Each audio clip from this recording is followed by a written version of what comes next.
Hi friends, golden sparrow vlogs. Divya. So నేను videos upload చేసి చాలా డేస్ అయిపోయింది కదా.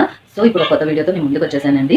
సో యాక్చువల్గా మా హస్బెండ్ నా కోసం ఒక సర్ప్రైజ్ ప్లాన్ చేశారండి. సో ఆ సర్ప్రైజ్ ఏంటో తెలుసుకోవాలనుకుంటే వీడియో స్కిప్ చేయకుండా ఎండ్ వరకు చూసేయండి, ఓకేనా. మా హస్బెండ్ నా కోసం ఏ సర్ప్రైజ్ ప్లాన్ చేశారంటే కేరళ ట్రిప్ ప్లాన్ చేశారండి. యాక్చువల్గా మేము 5th స్టార్ట్ అయ్యామన్నమాట. 6th morning 10 o'clock Kanyakumari reach అవ్వాలి. సో సైక్లోన్ వల్ల ట్రైన్ అనేది లేట్ అయిపోయింది అనమాట. మేము కన్యాకుమారి ఈవినింగ్ 5 o'clock రీచ్ అయ్యాము.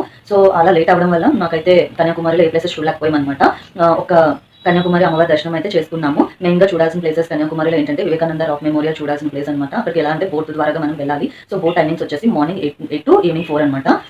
సో వివేకానంద రాక్ మెమోరియల్ అయితే మేము చూడలేదు. అండ్ ఇంకొకటి సన్సెట్ అండ్ సన్ రైజ్, ఇంకొకటి త్రివేణి సంగమం అనమాట. త్రివేణి సంగమం కూడా మార్నింగ్ టైంలో ఏంటంటే మనకి కలర్స్ అనేది డిఫరెన్స్ కనిపిస్తుంది. సో ఈవినింగ్ టైం నైట్ టైంలో మనకి అంతగా కనిపించదు.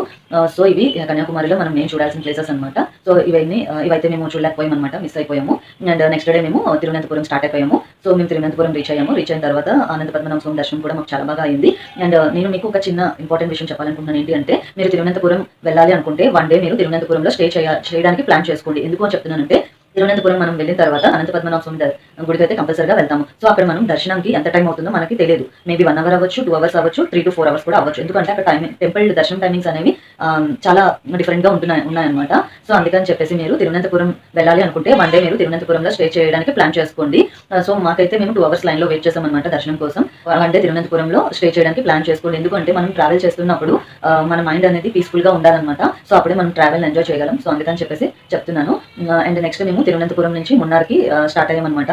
ఆఫ్టర్నూన్ 2:30 స్టార్ట్ అయ్యాము. యాక్చువల్గా మున్నార్కి తిరువనంతపురం నుంచి డైరెక్ట్ బస్సెస్ అయితే ఎర్లీ మార్నింగ్ లేదంటే నైట్ 9 o'clock ఉన్నాయని చెప్పారు. సో మాకైతే లేట్ అయిపోతుందని చెప్పేసి మేము ఆల్టర్నేట్ బస్ తీసుకున్నాం అనమాట. సో మేమైతే తిరువనంతపురం నుంచి 2:30 స్టార్ట్ అయ్యాము. కోటమంగళం అనే ప్లేస్ కి వెళ్ళామన్నమాట. నైట్ 9 అయిపోయింది మేము ఆ ప్లేస్ రీచ్ అయ్యేసరికి. సో అక్కడ బస్ డిపోలోని మున్నార్కి బస్సెస్ కోసం అడిగితే వాళ్ళు చెప్పారు ఇక్కడ నుంచి మున్నార్కి బస్సెస్ అయితే ఉండవు, మీరు క్యాబ్ తీసుకొని వెళ్ళాలని చెప్పారు. సో క్యాబ్ కూడా బస్ డిపో నుంచి 1 kilometer వెళ్ళాలని చెప్పారు అనమాట. చాలా చిన్న ప్లేస్ అనమాట. సో షాప్స్ అన్ని క్లోజ్ చేసేసారు. సో ఆ టైంలో లక్కీగా ఒక ఆటో అతను వచ్చారనమాట. వచ్చి వాళ్ళ ఓనర్ తోని మాట్లాడించారనమాట. మేము వాళ్ళ ఓనర్ తో మాట్లాడాక అతను వాళ్ళ ఓనర్ ట్యాక్సీ తీసుకొని మమ్మల్ని మున్నార్కి తీసుకెళ్లారనమాట. అండ్ మేము స్టార్ట్ అయిన దగ్గర నుంచి రైన్ఫాల్ అనేది స్టార్ట్ అయిపోయింది అనమాట. మేము మున్నార్ వెళ్తున్న సేపు చాలా పెద్ద వర్షం అయితే వచ్చింది. అండ్ మున్నార్కి వెళ్ళే రూట్ అంతా ఫుల్ ఘాట్ రోడ్స్ ఉంటాయండి. సో అండ్ అలాగే ఫాగ్ కూడా మాకు ఆపోజిట్ లో వచ్చిన వెహికల్ అయితే మాకు కనిపించలేదు, అంత ఎక్కువగా ఫాగ్ ఉంది. సో కానీ ఆటో డ్రైవర్ కి నిజంగా చాలా పెద్ద థ్యాంక్ యూ అయితే మేము చెప్పాలి. చాలా సేఫ్ గా మమ్మల్ని మున్నార్ తీసుకెళ్లారు అంత పెద్ద వర్షంలో కూడా. సో మేము మున్నార్ రీచ్ అయ్యేసరికి నైట్ 12 o'clock అయిపోయింది అనమాట. అండ్ మున్నార్లో మేము స్టే చేసిన హోటల్ ఏంటంటే రెడ్ స్టార్ హాలిడేస్ అండి. మేము స్టే చేసిన హోటల్ దగ్గర నుంచి మాకు ఆటో స్టాండ్ అండ్ అలాగే బస్ డిపో కూడా చాలా చాలా దగ్గర. అంటే మేము మున్నార్ వెళ్ళాలి అనుకుంటే ఈవినింగ్ లోపల మున్నార్ వెళ్ళడానికి ప్లాన్ చేసుకోండి. ఎందుకంటే మున్నార్కి వెళ్ళే రూట్ అంతా కూడా ఫుల్ ఘాట్ రోడ్ ఉంటుంది అనమాట. అండ్ సెకండ్ ఇంపార్టెంట్ విషయం ఏంటి అంటే మనం మున్నార్ వెళ్తున్న రూట్ అంతా కూడా ఫుల్ గా టీ ఎస్టేట్స్ తో ఉంటుంది. ఆ బ్యూటీని మేము మిస్ అవ్వకూడదు. సో అందుకని చెప్పేసి ఈవినింగ్ లోపల మున్నార్ రీచ్ అయిపోవడానికి మీరు ప్లాన్ చేసుకోండి. అండ్ మేమైతే ఆ బ్యూటీని మిస్ అయ్యాము, ఎందుకంటే మేము మున్నార్ రీచ్ అయ్యేసరికి నైట్ అయిపోయింది కాబట్టి. సో మేము మున్నార్ వెళ్ళేటప్పుడు కంపల్సరీగా మీరు క్యారీ చేయాల్సిన థింగ్స్ ఏంటి అంటే ఒకటి అంబ్రిలా అండి, అండ్ సెకండ్ వచ్చేసి స్వెటర్ అనమాట. అంబ్రిలా ఎందుకు చెప్తున్నానంటే మున్నార్లో మేము 2 days స్టే చేసామన్నమాట. సో అక్కడ క్లైమేట్ ఏంటి అంటే అప్పటికే మనకి వర్షం వస్తుంది, అప్పటికే ఎండ వస్తుంది అనమాట. సో అందుకని చెప్పేసి ఎందుకైనా మంచిది సేఫ్ సైడ్ కి మీరు అంబ్రిలా అనేది క్యారీ చేయండి. And second most important thing ఏంటంటే స్వెటర్ అనేది మీరు కంపల్సరీగా క్యారీ చేయండి. ఎందుకు అంటే మున్నార్లో చాలా చలి ఎక్కువగా ఉంటుంది అనమాట. ఈవినింగ్ 5 అయ్యేసరికి మనకి ఫాగ్ అనేది స్టార్ట్ అయిపోతుంది అనమాట. సో అందుకని చెప్పేసి స్వెటర్ కంపల్సరీగా మీరు క్యారీ చేయండి. అండ్ మున్నార్ మీరు ఈజీగా ఎలా రీచ్ అవ్వాలో నేను చెప్పాలనుకుంటున్నానండి. అండ్ ఫస్ట్ వచ్చేసి మీరు మున్నార్ వెళ్ళాలి ప్లాన్ చేసుకుంటే మీ సిటీస్ నుంచి అలువాకి డైరెక్ట్ ట్రైన్ ఉందో లేదా ఒకసారి చెక్ చేసుకోండి. మీ సిటీస్ నుంచి అలువాకి డైరెక్ట్ గా ట్రైన్ ఉంటే అలువా రీచ్ అయిపోండి. అలువా నుంచి మనకి మున్నార్కి చాలా బస్సెస్ ఉంటాయన్నమాట. సో ఈజీగా మేము మున్నార్ రీచ్ అవ్వచ్చు. లేదు కొచ్చిన్ కి రీచ్ అయినా కొచ్చిన్ నుంచి మున్నార్కి చాలా బస్సెస్ ఉంటాయన్నమాట.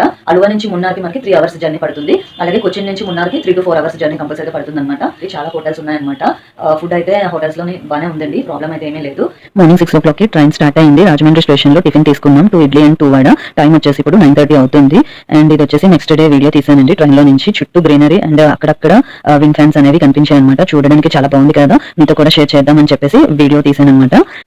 సో క్లౌడ్స్ అనేవి కొండలకి టచ్ అయ్యాయండి. వ్యూ అనేది చాలా బాగుంది అనమాట. సో మీతో కూడా షేర్ చేద్దామని చెప్పేసి వీడియో అనేది తీసాను. సో చూడండి ఎంత బాగుందో వ్యూ అనేది. క్లౌడ్స్ ఆ కొండలకి టచ్ అయ్యి అక్కడ క్లైమేట్ అంతా ఒకసారి రైనీగా అయిపోయినట్లుగా ఎంత బాగుందో. ఒకవైపు ఎండగా మరొక వైపు మబ్బు వేసేసి వర్షం పడేటట్లుగా క్లైమేట్ అనేది ఎంత బాగుందో చూడండి. అండ్ 5 o'clock మేము కన్యాకుమారి రీచ్ అయిపోయాం అనమాట. కన్యాకుమారిలో సీలాండ్ హోటల్లో స్టే చేసాము. అండ్ రూమ్ టూర్ అయితే నేను మీకు షేర్ చేయలేకపోయినా, యాక్చువల్గా టైం లేదు. అండ్ అమ్మవారి దర్శనం అయిపోయాక మేము బీచ్ దగ్గరకు వచ్చానండి. ఇక్కడ తిరువల్లూరు స్టాచ్యూ ఒకటే మాకు కనిపించింది అనమాట. అండ్ ఇది వచ్చేసి బీచ్ వ్యూ. సో చీకటిగా ఉంది, లైటింగ్ అయితే లేదు, ఏమనుకోకండి. హోటల్ సర్వనాలో అయితే నైట్ డిన్నర్ చేయడానికి వెళ్ళానండి. Vegetable noodles and veg fried rice order పెట్టాము. ఫుడ్ అయితే చాలా బాగుంది. మీరు ఎప్పుడైనా కన్యాకుమారి వస్తే ఈ హోటల్లో కంపల్సరీగా ట్రై చేయండి.